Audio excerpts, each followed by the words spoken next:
So anyway, I figured I'd do an update. It's April now, the end of April, and I've been at Mercer since the beginning of December, and I'm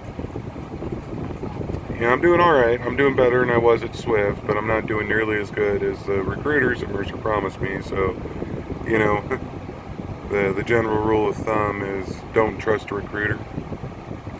They told me that when I came on that I'd be getting $1.60 a mile plus fuel surcharge, which would work out to about probably $1.80 a mile. And honestly, what I've been seeing since I've been here is I've been getting about $1.35 to $1.40 on average, including the fuel surcharge. And the fuel surcharge, is roughly about 20 to 23 cents a gallon. So, um, that means the rates are actually realistically $1.15 to $1.20. Now, granted, I've had some loads that have been $1.60 a mile. I had one load that was $2.70 a mile for 500 miles. Those are the exception versus the rule. I've been keeping my head above water, but I haven't really gotten caught up. I got screwed by Swift pretty hard that last 2 months I was there. And it's just the nature of the beast. I'm probably going to stick with Mercer until the end of the year because I got that UPS dedicated they do that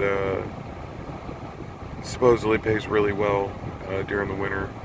So if things don't go as good as I've heard they potentially could go during that, then I'll start pursuing other options, be it Landstar or getting my own authority or whatever.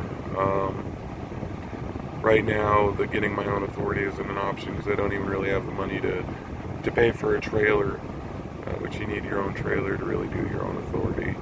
And the other thing with Mercer that's killing me, even though I'm getting more per mile than I was at Swift, is the trailer rental.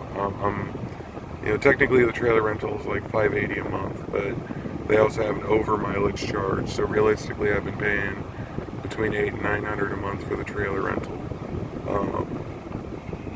And there's been other complications with the trailer rental, like I had to replace some tires on the trailer, and they ended up billing me for that instead of paying for it. It took like 2 weeks to get that straightened out, and it was a nightmare. And it took like 6 hours to get that repair done because the guy on the phone had no idea about the trailer rental program because I guess they've only been doing that since about October, and not everyone was caught up on it. It was a mess and then some. And but I'm doing okay mainly because of the fuel discount. Their fuel discount is amazing.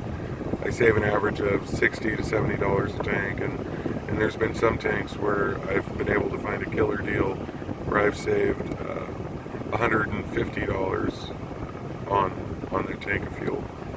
In fact, there was one in Oregon about 2 months ago, or it was about a month ago, where I saved $180 on the fuel. Now I have a 250 gallon tank, so most trucks have a 200 gallon tank, so you got to adjust the math accordingly. But it's on average 50 to 80 cents a gallon difference. And the other thing with Mercer is when you run their plates, you don't have to pay the IFTA tax. Well, you pay the tax on the pump, but you don't pay any overages. Which makes a big difference, especially if you get fuel in Oregon or Indiana or whatever, or Kentucky. It makes a big difference. So, I just have to worry about the pump price, which takes a load off.